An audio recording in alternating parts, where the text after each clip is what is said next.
Olá pessoal, tudo bem? Bem-vindos a mais uma videoaula de língua portuguesa para concursos, vestibulares e Enem aqui do nosso canal.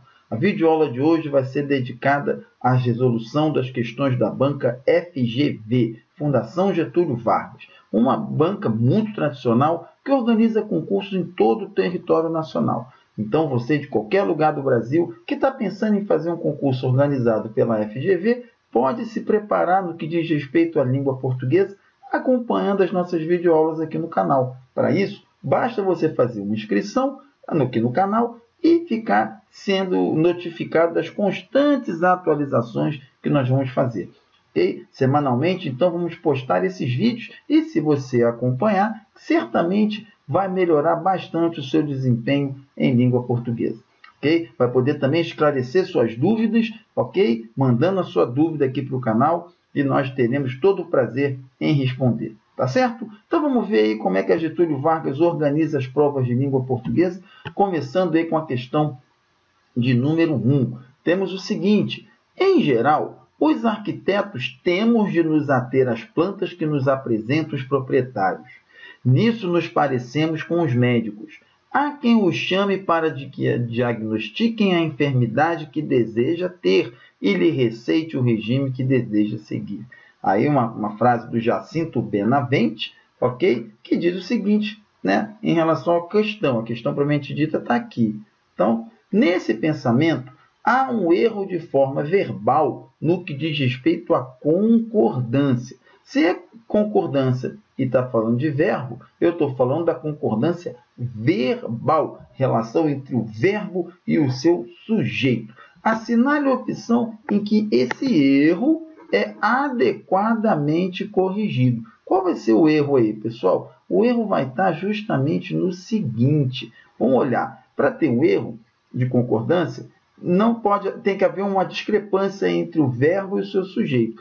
A regra diz que o verbo concorda com o sujeito em número e pessoa, certo? Enquanto qualquer erro, coisa aí, diferença, vai ser um erro. Então, nós temos lá o seguinte, temos aqui, ó, e receite o regime que deseja seguir. Quem receita o regime que deseja seguir? Os médicos. Ora, o sujeito está no plural e o verbo aqui está no singular.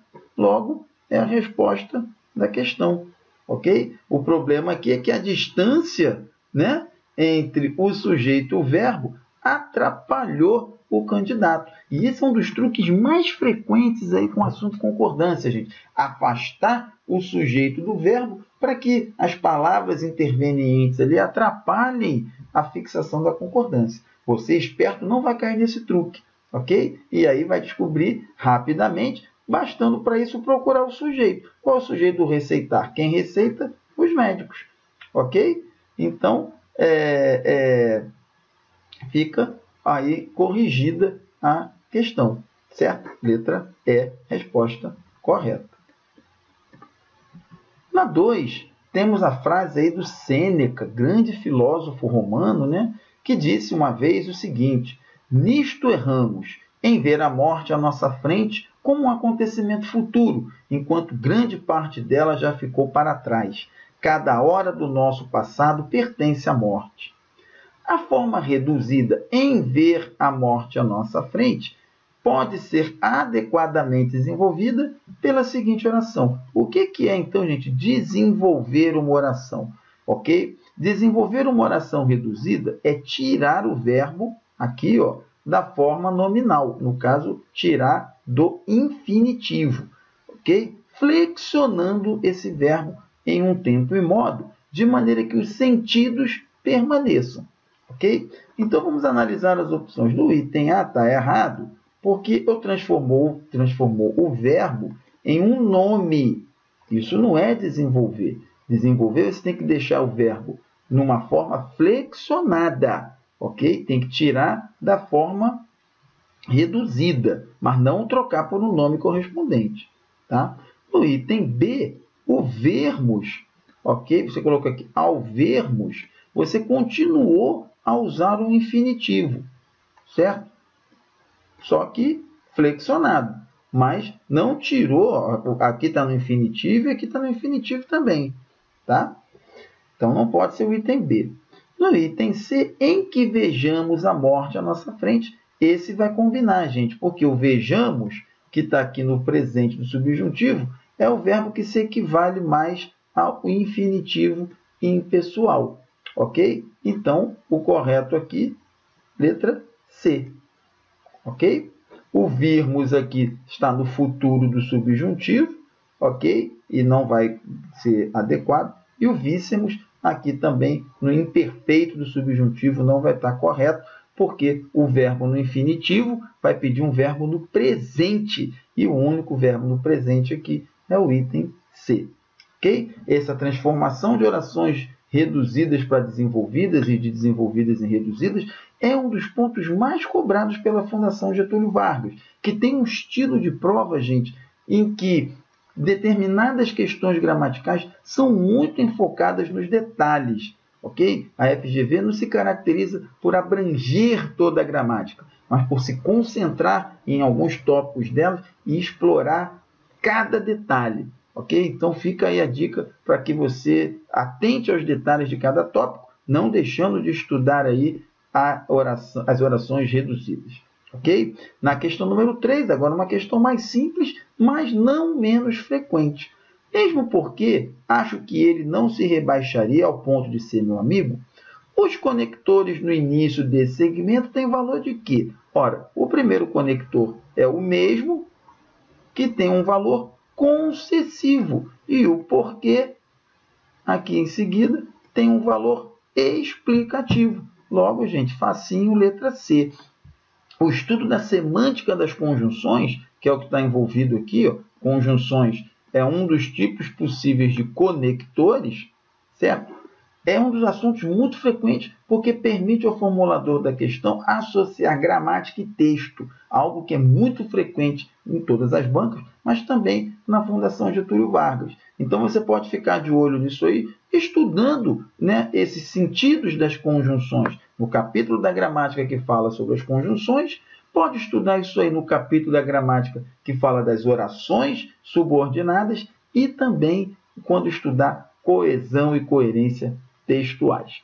Ok, pessoal? Com isso, questões como a número 3 aqui não serão dificuldade para você. O mesmo, então, ok? Tem um valor concessivo. A concessão, ela é o quê? Ela é uma espécie de exceção à regra, né? Os sinônimos aqui possíveis poderiam ser o embora, né? O ainda que, né? O posto que e os outros. E a explicação, né? Você tem o porquê, o pois, o por isso, tá? Que também são conectivos explicativos, certo?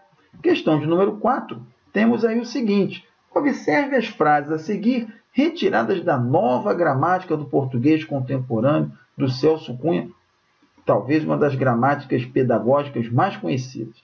Temos aí o item 1, não amo a ninguém. 2, palavras, leva-as o vento. 3, a mim ninguém me espera em casa. E 4, a ele todos lhe entregam presente. As frases que exemplificam casos de objeto direto pleonástico, quais são, pessoal? Ora, o objeto direto pleonástico, esse elemento aqui, é aquele que aparece repetido. Eu vou ter dois objetos iguais na frase. Vamos ver isso onde vai ocorrer? No item A, qual é o objeto aqui? Não amo a ninguém. O objeto aqui, vamos marcar, vou botar aqui meu ponteirinho que sumiu. Aqui, ó, o objeto é o a ninguém. Não amo a ninguém. Eu tenho aqui um objeto direto preposicionado, já que o verbo amar é um verbo transitivo direto. Mas o objeto direto preposicionado é uma coisa. O objeto direto pleonástico é outra diferente. O item 1 também. Então, não tem, né, caso de objeto direto pleonástico. Já no 2, repare, palavras leva-as o vento. O vento leva o quê? Leva palavras e leva o as aqui. Repare que as e palavras têm o mesmo referente. Um se refere ao outro e estão repetidos. Então, aqui sim, eu tenho um objeto direto pleonástico. A mim ninguém me espera, ok? Ninguém me espera. Quem não espera? Ninguém. Espera quem? Me ou a mim. Então, o me e o mim repetidos aqui também, pronome objeto direto pleonástico. E a ele, todos lhe entregam presente. Entregam presentes a quem? A ele, e lê aqui, ó. Então, 3, 4, 2, 3 e 4. 2, 3 e 4. Letra C. Resposta da questão número 4. Um tópico de sintaxe, ok? Muito cobrado também. Não o objeto direto pleonástico, gente, mas análise sintática, ok? Um dos pontos fundamentais para ir bem na prova da Fundação Getúlio Vargas, ok? E caso você queira ter assim uma boa preparação em análise sintática, para estudar casos como esse aqui, visite a plataforma Hotmart e veja lá os nossos cursos de análise sintática, ok? Temos um bloco completo lá para você e com certeza você vai ter uma preparação adequada vendo esses pontos aí, inclusive, ok? E para finalizar, temos a questão de número 5.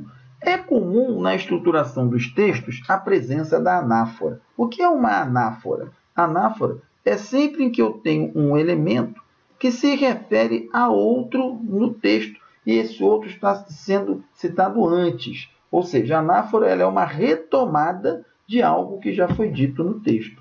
Ok? A sinale alternativa é que apresenta a frase, né? Aqui pareceu errado, perdão, né? Mas aqui é frase, em que ocorre a presença da anáfora associativa. O que é uma anáfora associativa? Agora vem a explicação. Aquela que é realizada por meio de uma associação a um referente mencionado numa expressão anterior. Nesse tipo de anáfora, gente, o que acontece é que o elemento que é retomado por uma relação de associação. Ok? Você não retoma o elemento propriamente dito, mas algo que o associe. Então, isso vai acontecer onde? Vamos ver aqui o item A. Ó. Ao longe, via-se uma igreja. A entrada estava iluminada e os vitrais brilhavam. Esse vitral aqui está remetendo a quem? Está remetendo à igreja. Por quê? Porque igreja possui vitral, certo? Aquelas janelas coloridas, normalmente com motivos santos, ok? Então, nesse caso, repare que a retomada de igreja se dá para um elemento que o associa, certo? Então, o que acontece aqui? Nesse caso, temos uma anáfora associativa. Logo, a resposta vai ser o item A, certo? No item B, eu estou fazendo a anáfora com um sinônimo. Olha lá, alunos e estudantes. Estou usando uma relação de sinonímia. Aqui, ó, quando eu digo Brasil e nosso país, a relação entre país e Brasil é de hiponímia e hiperonímia. É um termo mais restrito, ok? Sendo retomado por outro mais geral, ok? No item D, as palmeiras estavam murchas no aguaceiro, assim, com todas as árvores. Entre palmeira e árvore, eu também tenho uma relação de hiponímia e hiperonímia. Palmeiras, um termo mais restrito, sendo retomado por outro termo mais geral. E aqui, entre feliz e felicidade, eu tenho o uso de uma nominalização, ok? Eu uso um nome dois nomes derivados para manter a relação anafórica entre eles. Então, a única que se deu aqui por associação, ok, é do item A. Esse assunto aí, gente, é um assunto que dificilmente vocês vão encontrar em gramáticas. Você pode encontrar estudos sobre a anáfora, sobre a interpretação de textos, ok? Caso tenha ficado alguma dúvida, ainda entre em contato com a gente, que nós esclareceremos isso daí para vocês, ok? Vamos até colocar algo sobre isso no nosso blog, ok? Para que você tenha lá um conteúdo e que você possa consultar sempre que for necessário. Ok, pessoal? A gente vai parar por aqui. A gente espera que essas 5 questões já tenham dado uma noção aí de como vai funcionar a Banca Fundação Getúlio Vargas no que diz respeito à língua portuguesa. Ok? Se você gostou da videoaula, curta, compartilhe e comente com seus amigos. Ok? Deixe aqui a sua crítica e comentário. Caso você queira alguma questão comentada, pode mandar para a gente também, que nós teremos prazer em comentar para vocês. Não deixe também de visitar o site Apoia-se e dar lá a sua contribuição para que a gente possa manter esse nosso projeto de levar conteúdo gratuito, acessível e de qualidade para vocês, ok? Eu espero ver vocês na próxima videoaula, pessoal. Um abração e até lá!